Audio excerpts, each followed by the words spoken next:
La mayoría de las cosas que son buenas para nuestra salud por lo general tienen mal sabor. Pero esta es una medicina a la que pocos se podrán resistir. Según un nuevo estudio de la revista Neurology, consumir 2 tazas de chocolate al día ayuda a que las personas de edad avanzada mantengan saludables sus cerebros y aguda sus destrezas mentales. Esto debido a que dicha bebida ayuda a aumentar el flujo sanguíneo al cerebro. Difícil de creer. Comenzamos. Hoy, un mito que combina lo científico y lo paranormal. El núcleo del demonio. Bien, ¿cómo se hacen las aplicaciones? Otro tema, los últimos datos sobre el cáncer. Además, jóvenes que se han vuelto millonarios antes de cumplir la mayoría de edad. Todo será difícil de creer.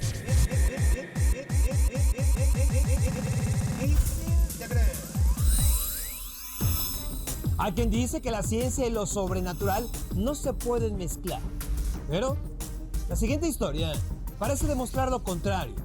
Les hablaré del núcleo del demonio, repito, núcleo del demonio. Una partícula atómica que, según los científicos que estuvieron en contacto con ella, provocó numerosas muertes. El núcleo del demonio. Difícil de creer. El llamado núcleo del demonio era un pedazo de plutonio, un elemento radioactivo que se usaba para refinar el material que había sido utilizado en la bomba atómica que se soltó en Hiroshima en 1945. Es decir, el material utilizado para fabricar la bomba se encontraba en un laboratorio de los Estados Unidos llamado Los Álamos, y el plutonio se usaba para mantenerlo estable. El núcleo del demonio, sin embargo, era extremadamente radiactivo, y para proteger a todos los que entraran en contacto con él, se guardaba entre paredes de un material antirradiación. El primer incidente relacionado con este núcleo sucedió en 1945, cuando un joven científico llamado Harry Daghlian lo estaba manipulando y la radiación se salió de control sin motivo aparente. Daghlian trató de sellar el núcleo con un ladrillo de material antirradiación, pero no funcionó. Y el joven científico, que solo tenía 24 años, murió pocos días después víctima de la exposición al núcleo del demonio. Otro hombre se encontraba trabajando en Daghlian cuando sucedió su accidente con el núcleo del demonio. Este hombre, que se encontraba a una distancia aparentemente segura, también recibió una dosis de radiación pequeña que, sin embargo, causó un daño irreversible en su cuerpo. El sujeto, un soldado de apellido Hemerly, falleció pocos años después, lamentablemente, de leucemia. En 1946, un año después de este primer incidente, un amigo de Daghlian llamado Louis Slotin también trató de manipular el núcleo de manera directa, a pesar de haber sido advertido que no lo hiciera porque era muy peligroso. Slotin manipuló mal el núcleo y este emitió una luz de color azul y brillante, acompañada de una ola de calor que golpeó con gran fuerza al científico, y aunque la reacción terminó en menos de un segundo, la radiación fue suficiente para acabar con la vida de Slotin 9 días después. Fue después de este incidente cuando el núcleo del plutonio fue llamado el núcleo del demonio. A pesar de ello, siguió utilizándose. La última vez que estuvo en funcionamiento fue para detonar una bomba nuclear en el atolón de Bikini, en el Pacífico.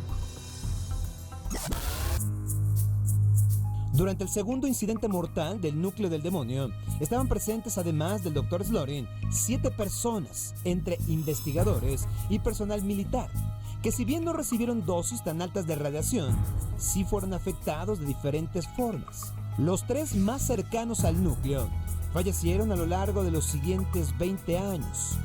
Ellos fueron víctimas de leucemia y problemas neurológicos provocados por el accidente.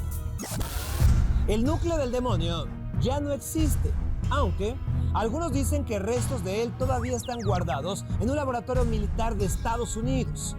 esperando el momento en que sea sacado a la luz de nuevo. Difícil de creer.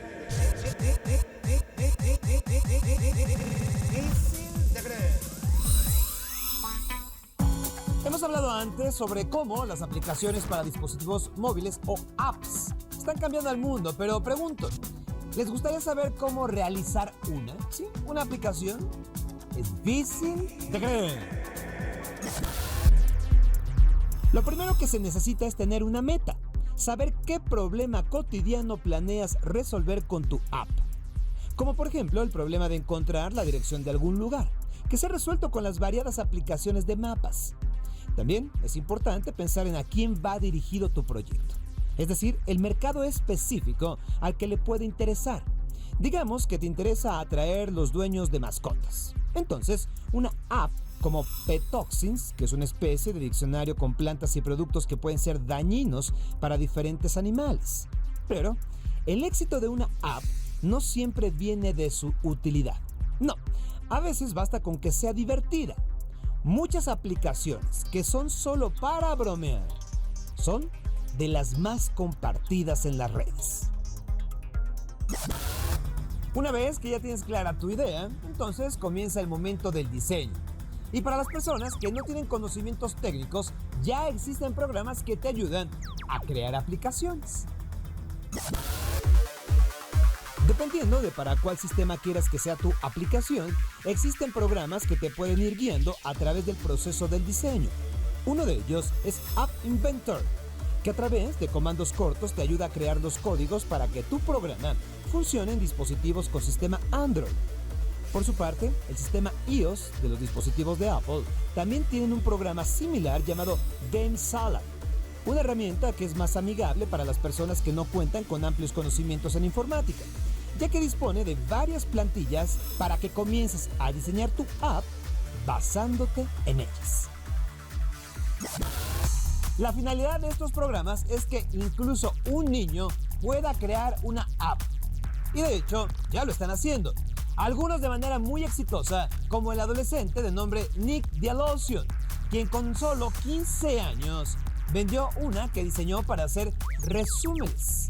Esta es llamada Subly. Por $30 millones la vendió.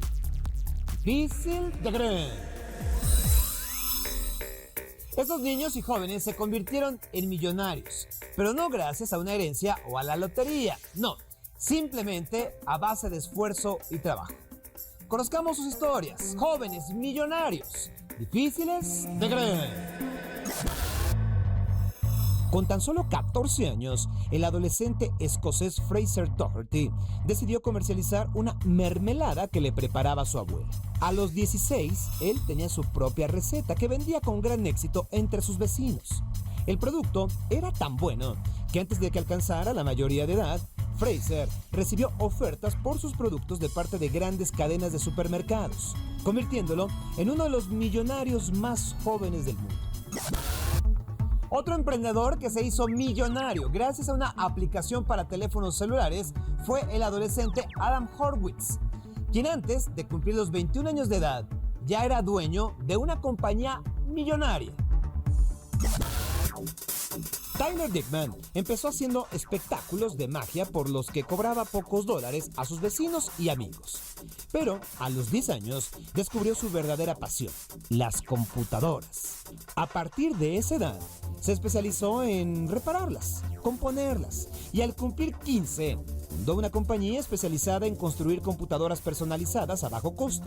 El año pasado, fue llamado uno de los líderes más importantes del planeta y menores de 25 años. Finalmente, John Kuhn era millonario a los 16 años cuando decidió montar una tienda de autopartes en Nueva York. No contento con su éxito en los automotores, decidió incursionar en el mundo de la moda con su propia marca de ropa. Hoy ya va en camino a convertirse en billonario.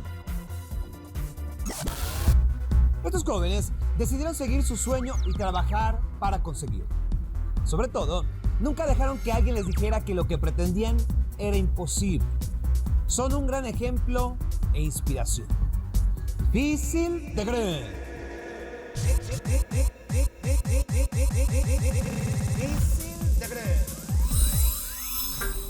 La primera mención en la historia de la enfermedad del cáncer data de hace 3600 años. Eso en un papiro del Antiguo Egipto. Se describe el tratamiento por cauterización de úlceras en el pecho de las pacientes. Desde entonces, cáncer, el terrible cáncer, ha evolucionado hasta convertirse en la primera causa de muerte del siglo XXI. Conozcamos más sobre el cáncer, una enfermedad difícil de creer.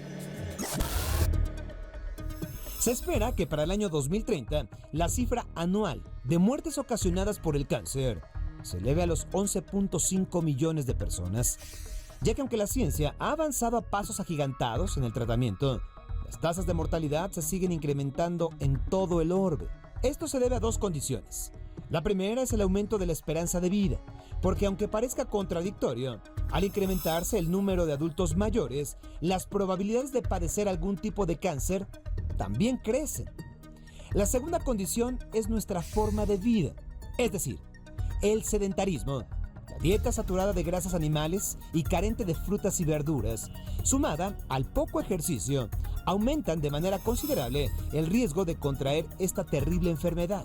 Y aunque existen algunos tipos que se desarrollan por otras condiciones, como los que se deben a cuestiones genéticas, sobre todo en menores de edad, la verdad es innegable. El descuido y la falta de atención médica nos pueden llevar a la muerte.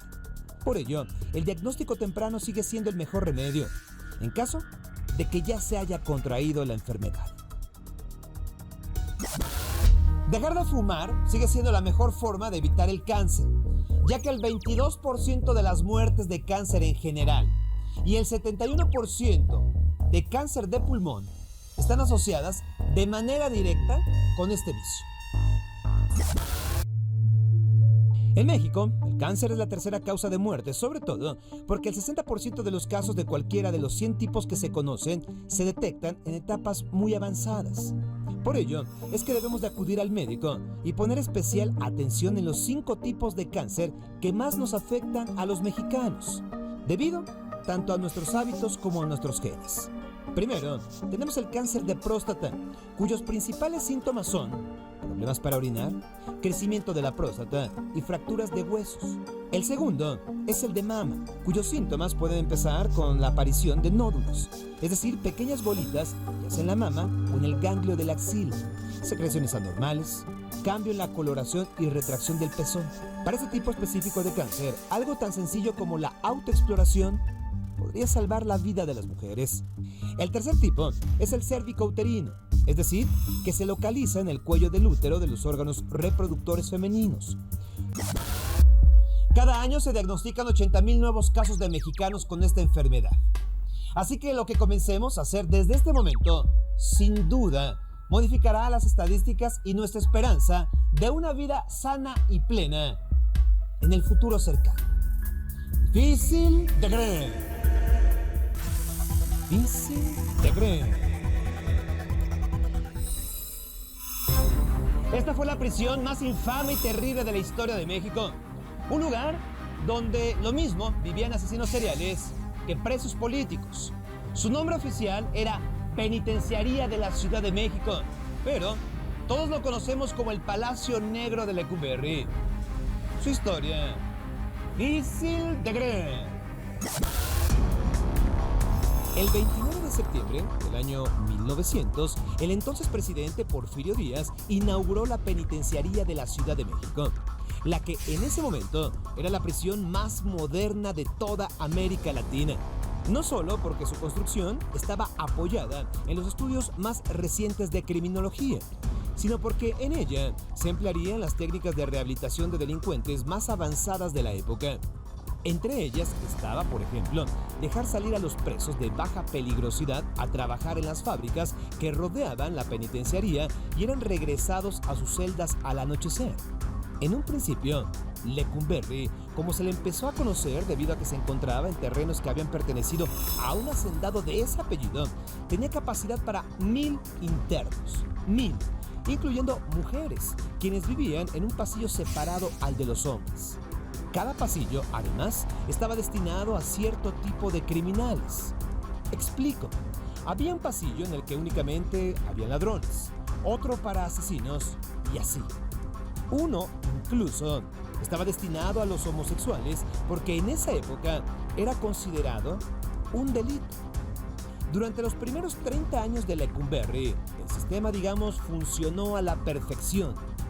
Era una cárcel modelo. Aún así, en esos primeros años, Lecumberri también fue el escenario de un terrible hecho histórico. Cuando el general Victoriano Huerta traicionó al presidente Francisco I. Madero durante la Revolución Mexicana, ordenó a sus soldados que lo llevaran a Lecumberri con la intención de encerrarlo. Pero, estando en el lugar, cambió sus órdenes y exigió que lo ejecutaran. Así se hizo. Madero fue asesinado en la parte trasera de Lecumberri junto al vicepresidente José María Pino Suárez. Durante la revolución, los prisioneros de Lecumberri fueron liberados varias veces de acuerdo a los bandos que tomaban la prisión. Al terminar el conflicto armado, la cárcel volvió a la normalidad, y alcanzó la fama nacional cuando allí se filmó la película Nosotros los Pobres, muy famosa por la escena de Pepe el Toro es inocente. Esa escena fue hecha en la cárcel de Lecumberri. Incluso, varios presos actuaron en la película. Se dice que Pedro Infante se encariñó tanto con ellos que mantuvo a varias de sus familias durante algunos años.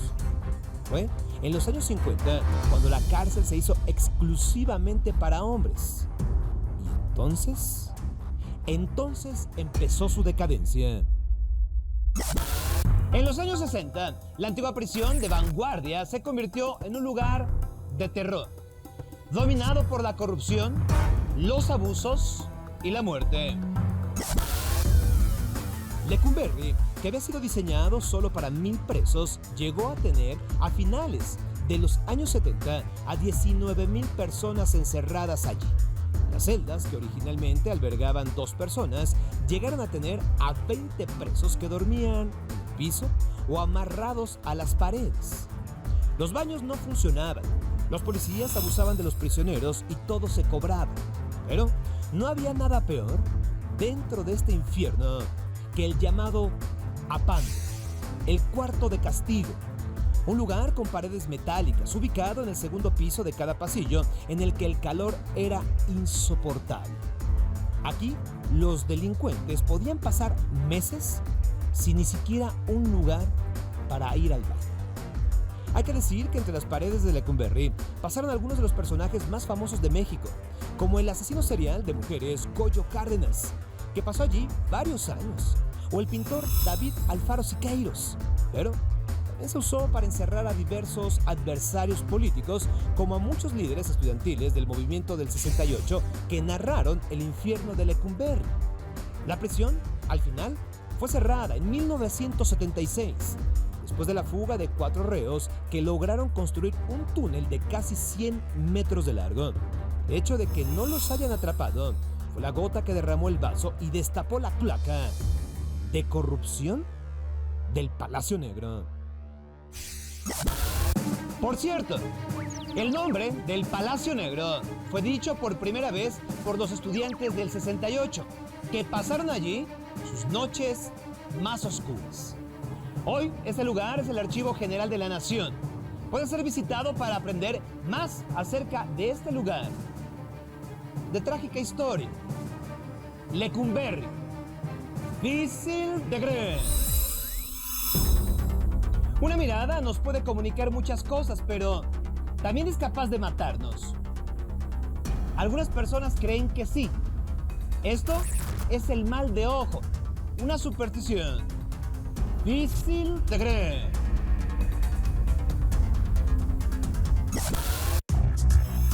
El mal de ojo se refiere a una creencia popular arraigada en muchas culturas, según la cual una persona es capaz de causar daño o transmitirle mala suerte a otra con tan solo mirar.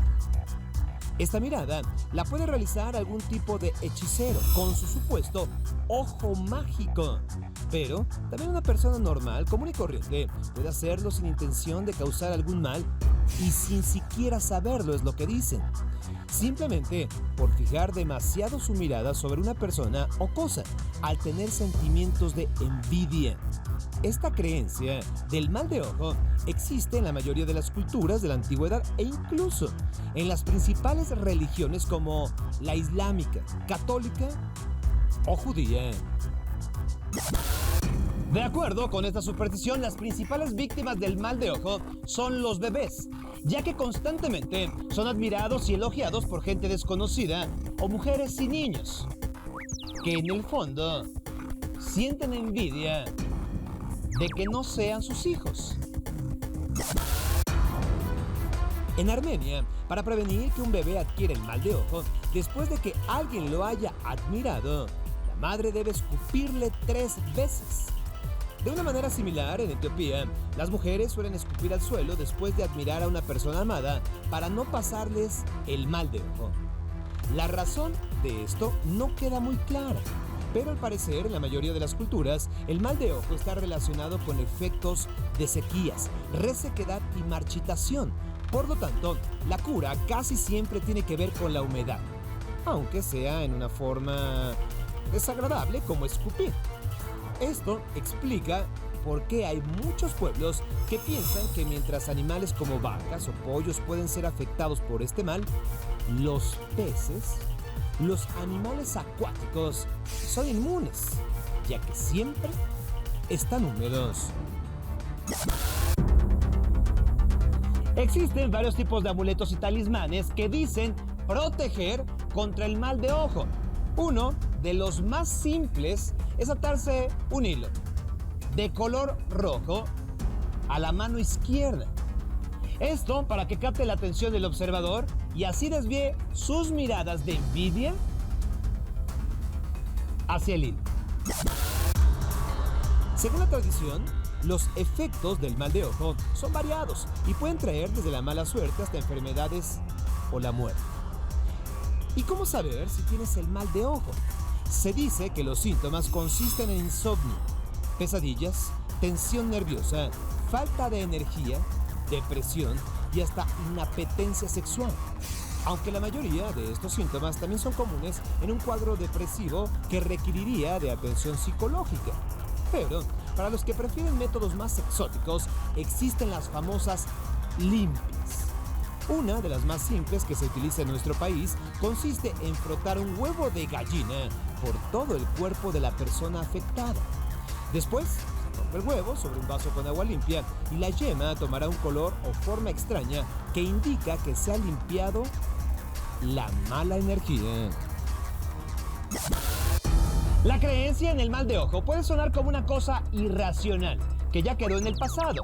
Sin embargo, ¿cuántos no hemos dicho alguna vez, al admirar lo que tiene alguien, que sentimos envidia pero de la buena? En cierta forma, es como si aclaramos que nuestra envidia no pretende generarles eso. Mal de ojo. Difícil de creer.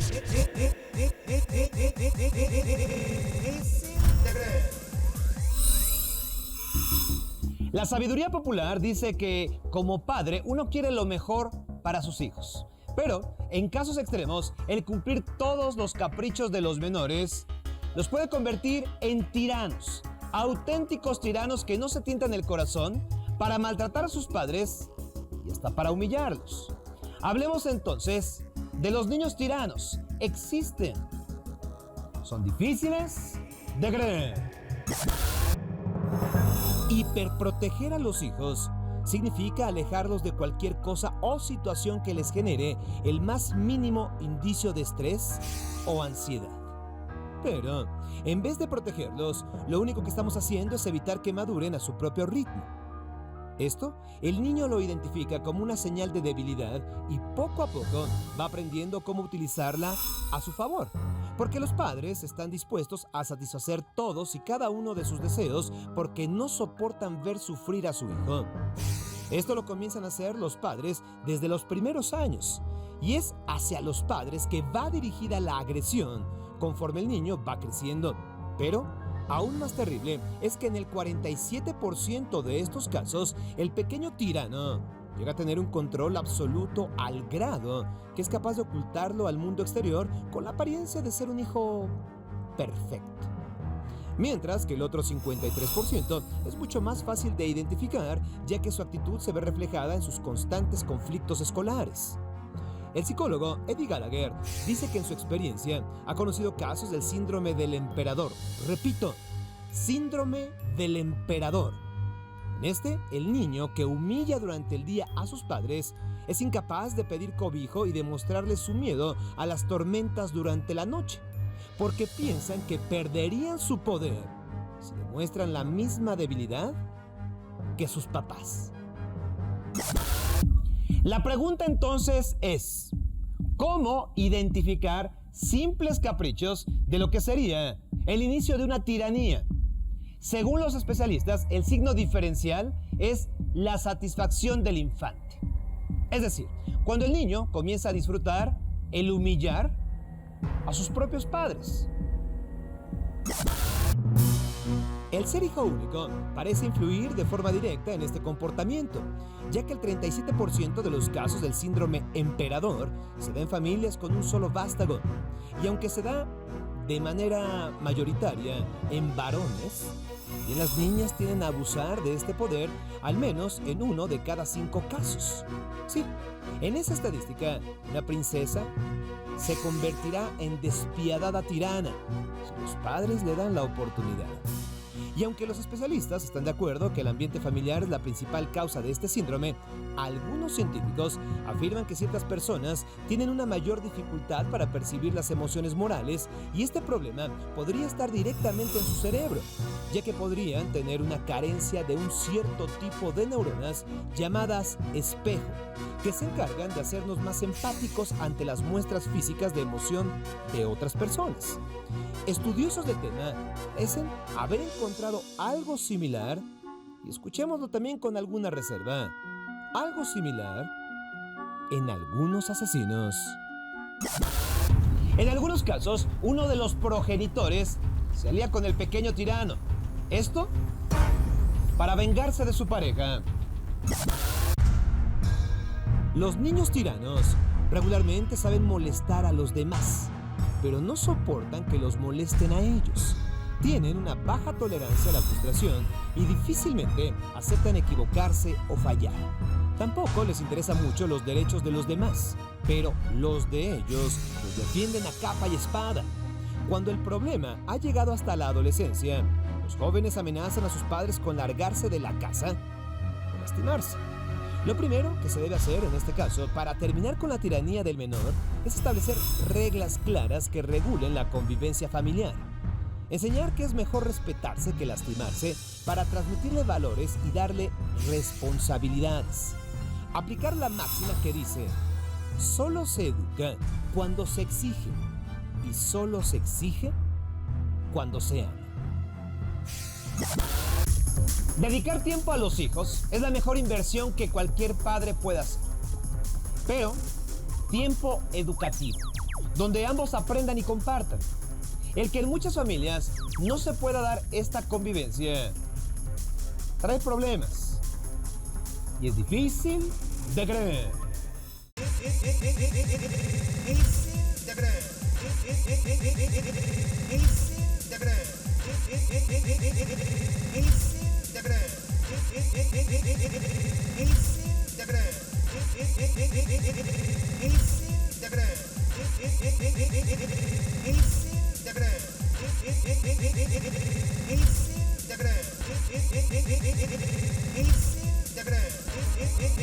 Difícil de creer.